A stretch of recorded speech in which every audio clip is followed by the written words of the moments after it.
This video is part 2 of the Chapter 9, Sections 3 through 5 video.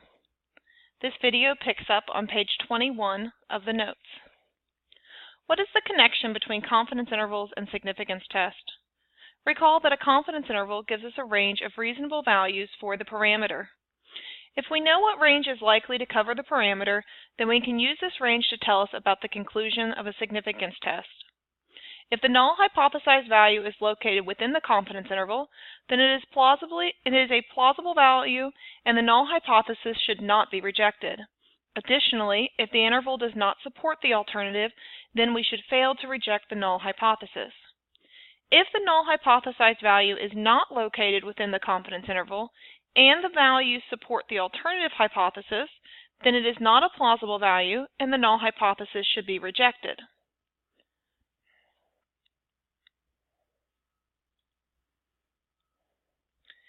Example: suppose we want to know how adults would respond to the question, does a child need both a father and a mother to grow up happily? Let P be the proportions of adults who would say yes. A 95% confidence interval for P is from 0.487 to 0.573. Suppose we would like to conduct a significance test with the following hypotheses. Under the null, P is equal to 0.5.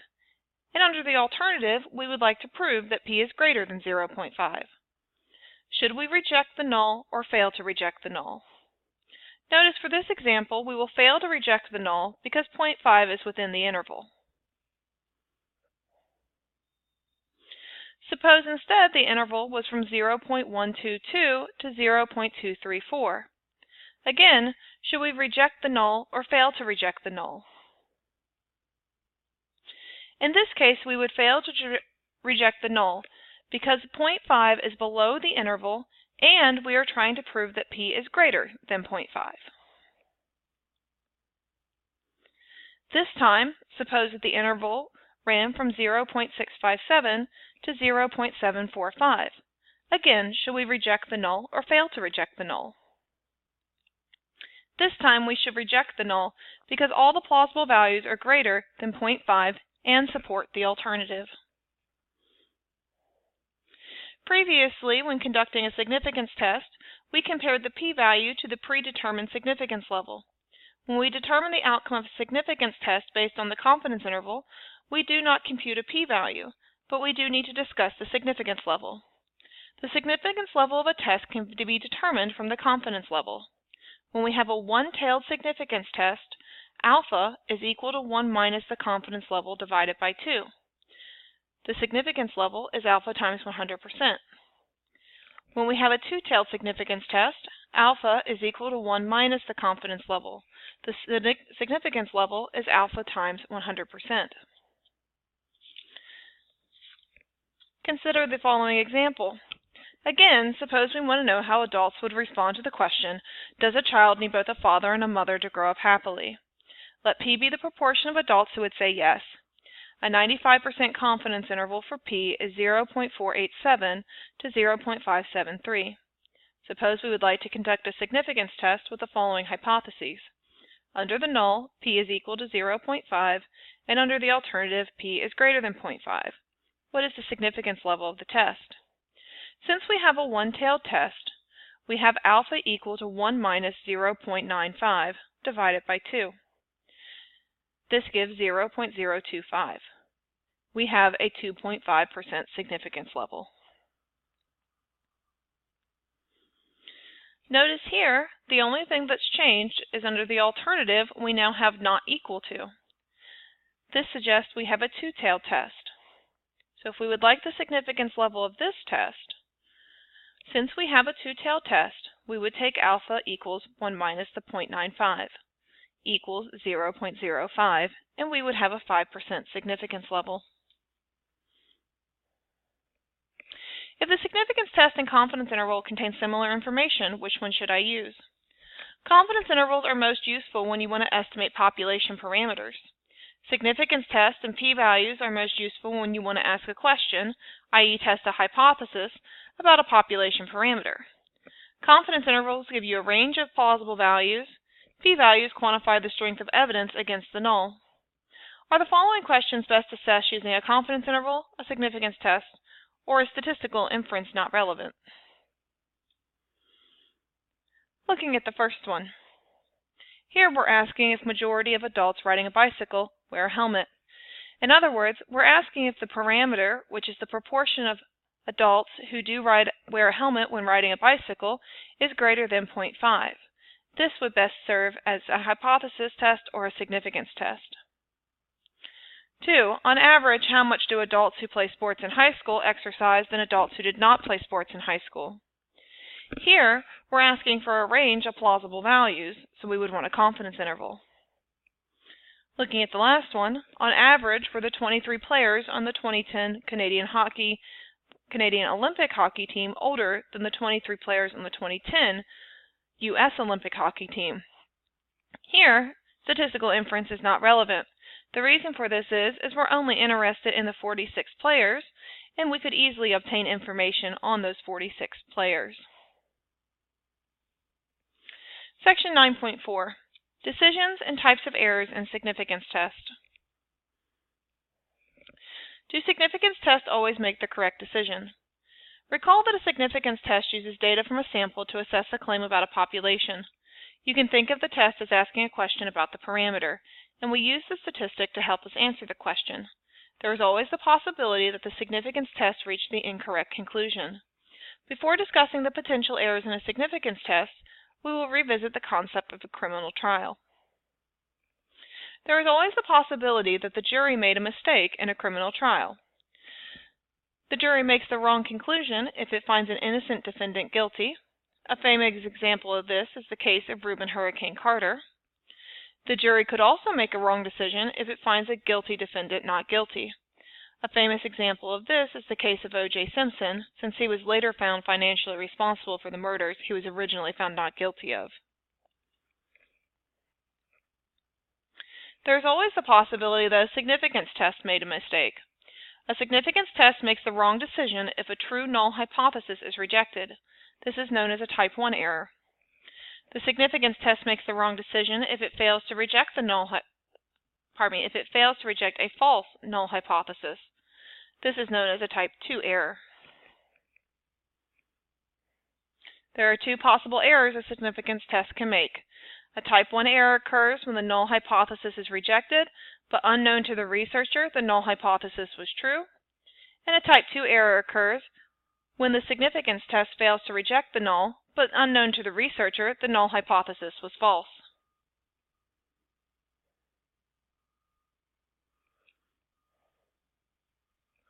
We can visualize the potential mistakes in a table. Along the top of the table, we have the two possibilities for where the parameter is actually located. The location is unknown to the researcher, but we know that the parameter must exist in either the null or alternative hypothesis. Along the left side of the table, we have the possible outcomes of the significance test. For example, suppose you are planning to run for student president. Prior to the election, you want to try to determine what percentage of the student body will vote for you. You know that as long as more than 50% of the votes are in your favor, you will win. For this example, we would have the following. So notice along the top we have where the parameter is located. The parameter is either in the null, which would suggest you do not win the election, or the parameter is in the alternative, meaning that more than 50% will vote for you and you win the election. These are the two actual outcomes that will happen. You will either win the election or you are not. Along the left-hand side, we have the possible outcomes of the significance test. This is what the information contained in the sample suggests will happen.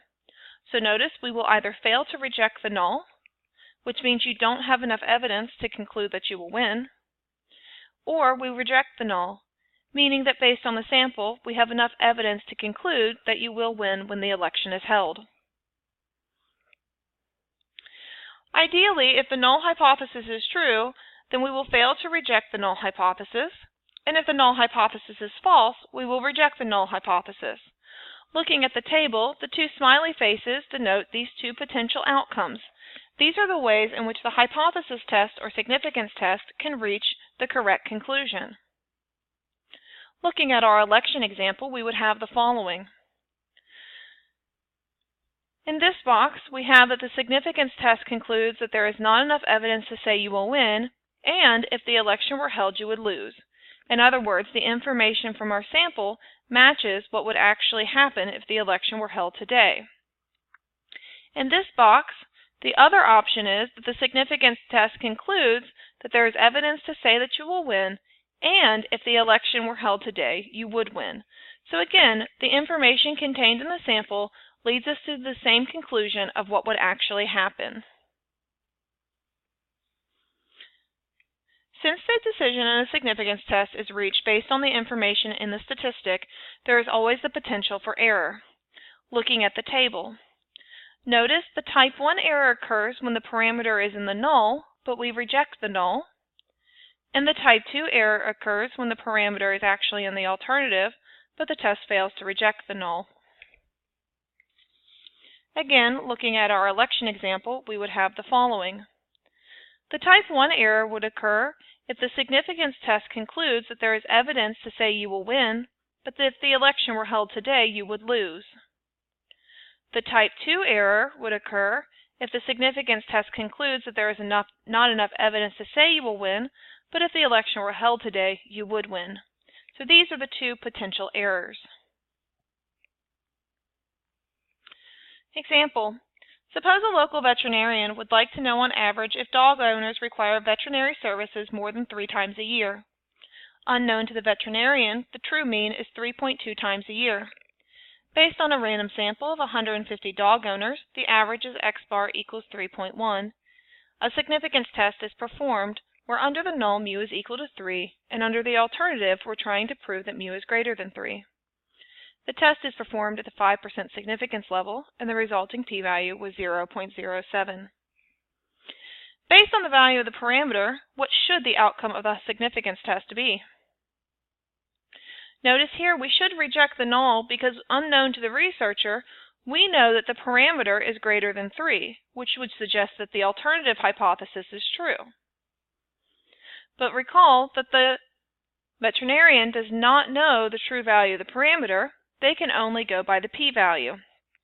Based on the p-value in the significance test, we would fail to reject the null because the p-value of 0.07 is greater than the significance level of 0.05.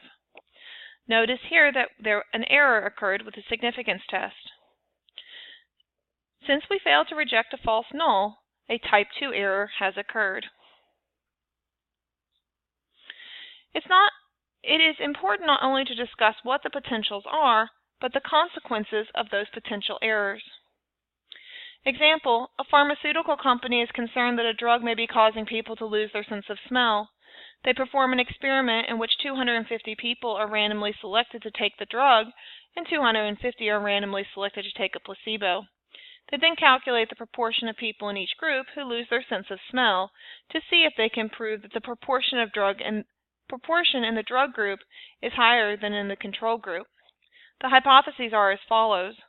Under the null hypothesis, we'll assume that the proportion of people taking the drug that lose their sense of smell is equal to the proportion of people taking the placebo who lose their sense of smell. Under the alternative, we'll see if the percentage of people taking the drug who lose their sense of smell is greater than the proportion of people taking the placebo who lose their sense of smell. A type 1 error would occur if the conclusion of the test was that the proportion in the drug group is higher than that of the control group, when in fact the drug did not cause the patients to lose their sense of smell. The consequence here would be that the pharmaceutical company would have to unnecessarily pull the drug off the shelves. A type 2 error would occur if the test was unable to conclude that the proportion in the drug group is higher than in the control group, when in fact the drug did cause the patients to lose their smell. The consequence here would be that the patient would be using a drug without knowing the risk and could potentially lose their sense of smell. Additionally, the company could be sued for causing people to lose their sense of smell. Which type of error is worse? In this case, a type 2 error is worse because the patients would be harmed and the company could face a lawsuit. This example actually occurred in real life, and you can read about it in the New York Times link listed in the notes. There's an additional example if you would like to read more about type 1 and type 2 errors, and this link is also located in the notes. What is the probability of committing an error? The probability of making a type 1 error or rejecting a true null is the significance level. The consequence of the potential errors may motivate the choice of alpha before conducting the significance test. Choice of alpha. By default, we usually set alpha equal to 0.05. If a type 1 error is much worse than a type 2, we may choose a smaller alpha. And if a type 2 error is much worse, then we may choose a larger alpha. Previously, we saw that as the sample size increases, the variability of the sample statistic decreases, and that the statistic tended to be closer to the parameter. As the sample size increases, there will be less spread in the kinds of statistics we see when the null is true by random chance. Therefore, a larger sample size makes it easier to find significant results when the alternative is true. Limitations of a significance test. Are the results of a hypothesis test always of practical use? No matter which method is used to conclude a significance test, it's important to determine if the results of the test are of practical use. Definition. Practical significance is whether or not findings are of practical use. Notice this has nothing to do with the p-value or alpha, it's only if the results are of practical use.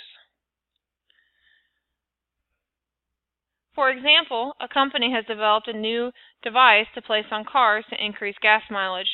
They perform a hypothesis test to determine if, on average, customers using the device have higher gas mileage. Let mu device denote the mean gas mileage with the device, and mu no device denote the mean gas mileage without the device. They perform the following test with alpha equals 0.05. The p-value they obtained was 0.03. Since the p-value is less than alpha, the results are statistically significant.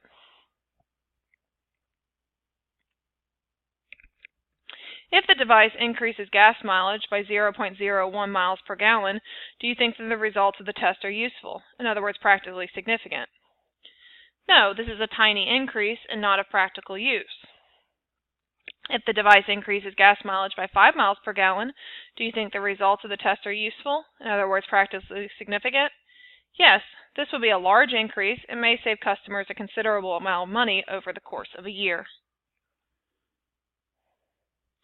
There are common misinterpretations of results of significance tests. These are discussed on pages 426 through 427 of your textbook, and your textbook provides a good discussion. This concludes the videos for the Chapter 9 notes.